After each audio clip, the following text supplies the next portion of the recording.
المنظومه كلها هتتاثر بالقرار، حتى واضعي الامتحانات بتاعت حضرتك عادي جدا. اولى ثانوي بتبقى سنه تمهيديه، تانية وتالتة بيرتبطوا ببعض. يعني ايه؟ يعني بيتجمع مجموع تانية وتالتة الثانويه الازهريه اللي هو انت. اي حد تاني لا يا عم اركن على جنب، ليك مدرسينك ليك دنيتك اتفضل معاهم، انا مش عايز غيرك، انا كل اهتمامي بيك، فكل شغلي عليك، فتواصلي مع القطاع بتاع المواد الازهريه عشان خاطر حضرتك. السلام عليكم ورحمه الله وبركاته حبايب قلبي طلاب الثانويه الازهريه دفعه 2027، عاملين ايه؟ اتمنى تكونوا جميعا بخير. معاكم كابتن بدر حمزه، وطبعا احنا قمنا على قرار بيقلب كل موازين الثانويه الازهريه وبيغير النظام بشكل كامل، الا وهو تطبيق نظام البكالوريا على الثانويه الازهريه دفعه 2027، يعني دفعتك. فركز معايا بشكل قوي جدا جدا علشان افهمك حيثيات القرار واكلمك عن ايه هي البكالوريا بشكل سريع جدا جدا، وكمان القرار هيتطبق على مين بالظبط. مبدئيا القرار اللي طلع ده هو عباره عن مجرد قرار، لسه في تفاصيل كتير جدا جدا هترتبط بيه، ولسه الازهر هيبدا ان هو يعلن عن المواد وتفاصيلها وكل ما يتعلق بذلك. ولكن اللي قدرنا نطلعه من القرار ان مبدئيا كده البكالوريا هتطبق السنه دي على طالب اولى ثانوي ازهر.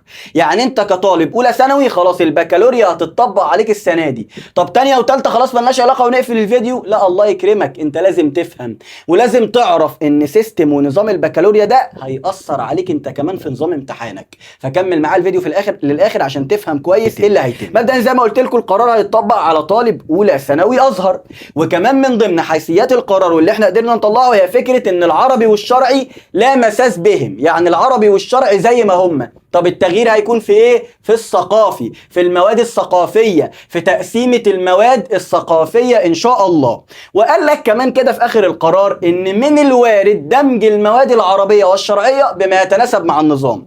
يعني في احتماليه ان الازهر يدمج لك العربي في كتاب او كتاب واحد كطالب طبعا ثانوي، ويدمج لك الشرعي نفس الكلام اللي انت خدته في اعدادي كتاب اصول الدين، ده وارد يكمل معاك ويبقى حظك ويا بختك بصراحه لو ده تم. فكل ده كلمات اتقالت في القرار، لسه الازهر هيعلن عن تفاصيلها قريبا باذن الله، وكل حاجه هتكون واضحه للجميع. النهارده تم اعتماد القرار، على مدار الايام اللي جايه كل حيثيات القرار بقى بشكل تفصيلي هيتم اصدارها وهتكلم معاك فيها، ولكن ما تقلقش نهائيا. تمام؟ البكالوريا دي افاده ليك لو فهمتها صح، وانا ان شاء الله هكون معاك بشكل قوي جدا جدا في اي حاجه تحتاجها في اي اسئله.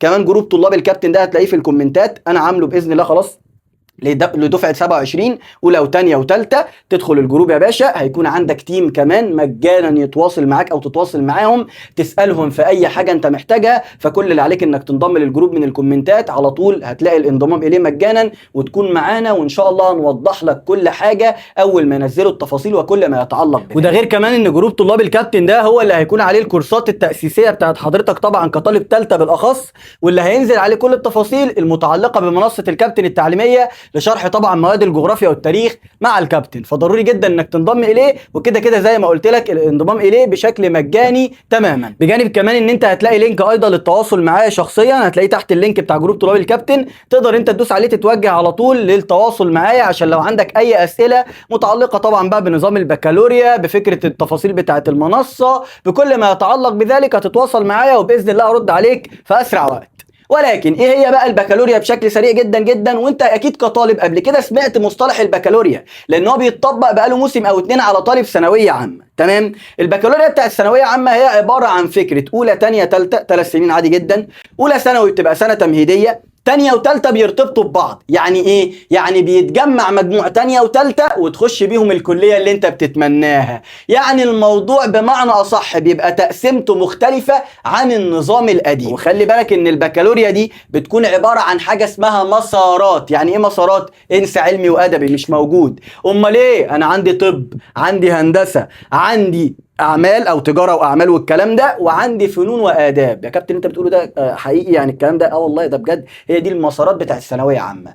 طب هل الازهر هيطبق نفس المسارات؟ وارد ووارد يختلف، لان زي ما قلت لك القرار اللي طلع لسه ليه تفاصيل كتير جدا جدا، من ضمنها شكل البكالوريا هيكون عامل ازاي، والمسارات اللي الطالب هيتجه اليها هتكون عامله ازاي. فزي ما قلت لك كل ما ينزل او اول ما يتم الاعلان عن حيثيات القرار وتفاصيله انا هعمل لك فيديو اشرح لك فيه كل مسار بمواده وكل ما يتعلق بيه. فان شاء الله ما تقلقش وتطمن، ما يخضكش القرار، لان انت اصلا كطالب اولى ثانوي هتبدا ان انت تتاهل صح، هيبدا الموضوع معاك باذن الله يكون مناسب. وخد اقول لك على حاجه نسي يقولها لك، نظام البكالوريا بيعتمد على فكره ان انت ممكن تمتحن الماده اكتر من مره. يعني مثلا انت امتحنت ماده وما عجبكش مجموعك فيها او درجتك فيها، تقدر ان انت تعيد الماده دي لغايه ما توصل للدرجه اللي انت عايزها. ولكن خلي بالك كل ده طبقا لنظام بكالوريا ثانويه عامه، وارد ان الازهر يتشابه فيه او يختلف. واسيبك تكمل الفيديو. ولكن في نقطه مهمه جدا جدا ومن خلالها برضه هنروح لفكره تانية وتالتة وايه علاقتهم بالبكالوريا السنه دي كطالب تانية ثانوي ازهر او تالتة ثانوي ازهر. مبدئيا يا طالب البكالوريا، الله يكرمك الله يكرمك، المدرسه لا غنى عنها، لازم تروح المدرسه كطالب اولى ثانوي. خلاص فكره بقى ان انا بريح عشان دخلت ثانوي، انساها. انت لازم تروح المدرسه، ولازم لو هتاخد درس تاخد مع مدرس ثانويه ازهريه مختص بالثانويه الازهريه، لان النظام هيختلف، نظام الامتحانات هيختلف، وكل حاجه هتكون محتاجه حد يكون معاك خطوه بخطوه باذن الله. فركز على البند ده كويس جدا، وان شاء الله يعني لما تعلن المسارات لو لقينا ان في اي افاده هنقدر نقدمها لاولى ثانوي او منهج نزل لنا علاقه بيه، انا ساعتها مش هسيبك وهكون معاك وما تقلقش من اي حاجه. ونيجي بقى لطالب تانية وتالتة.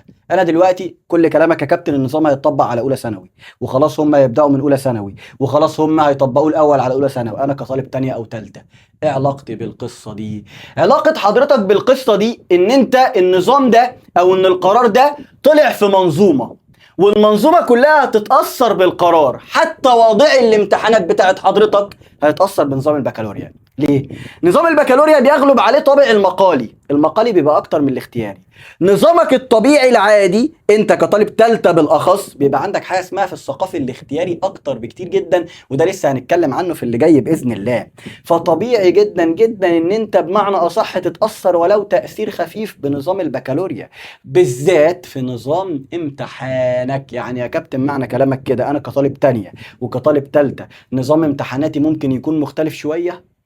وكل ده كلام خارج من القطاع، لسه تفاصيله هنتكلم عنها اول ما يعني يبان الملامح، عشان ما نكونش بنقول اي كلام وخلاص. طيب انت كطالب ما تقلقش، انا هكون معاك خطوه بخطوه، هكون جنبك. ويعني سيبك بقى من اي حاجه تانية بقى، سيبك بقى من كل الكلام اللي بيدور الفتره اللي فاتت دي بقى. احنا قدام تغيير للنظام بشكل كامل، تغيير للمناهج بشكل كامل، احنا قدام حاجه مختلفه. فخطوه بخطوه هنمشي مع بعض عشان نوصلك في النهايه باذن الله لبر الامان بمعنى اصح، وان انت تجيب مجموع. ولكن ما تقلقش كطالب تانية وتالتة، زي ما قلت لك النسبه الاكبر ان انت مكمل بنظامك، ولكن ممكن نظام الامتحانات يختلف شويه. واول ما نعرف النظام هيبقى عامل ازاي وتبان حيثياته هنبدا نتكلم معاك فيه ونشتغل معاك عليه ونأهلك على اساسه. هي دي فكره ان انت تكون مع مدرس خاص بالثانويه الازهريه. الحمد لله انا ما بشتغلش غير مع الثانويه الازهريه، ما عنديش كلمه ثانويه عامه دي، انا شايلها من القاموس. كلمه ثانويه عامه دي انا مش موجوده عندي، انا مختص بطالب الثانويه الازهريه اللي هو انت. اي حد تاني لا يا عم اركن على جنب، ليك مدرسينك ليك دنيتك اتفضل معاهم، انا مش عايز غيرك، انا كل اهتمامي بيك، فكل شغلي عليك، فتواصلي مع القطاع بتاع المواد الازهريه عشان خاطر حضرتك. فاي حاجه جديده اي حاجه هتحصل انا باذن الله هكون معاك فيها، فما تقلقش من اي حاجه، ما تتوهش، احنا جنبك ومعاك. وزي ما قلت لك جروب طلاب الكابتن في الكومنتات انضم اليه، هتابع معاك فيه كل شيء وهتواصل معاك بنفسي. لو انت احتجت اي حاجه هتلاقي برضو لينك التواصل معايا في الكومنتات. وبس كده البكالوريا صدقني نظام هيكون مفيد لحضرتك لو فهمته صح وعرفت تتعامل معاه. واشوفكم على خير في فيديوهات كتيره جايه، والسلام عليكم ورحمه الله وبركاته. كان معكم كابتن بدر حمزه.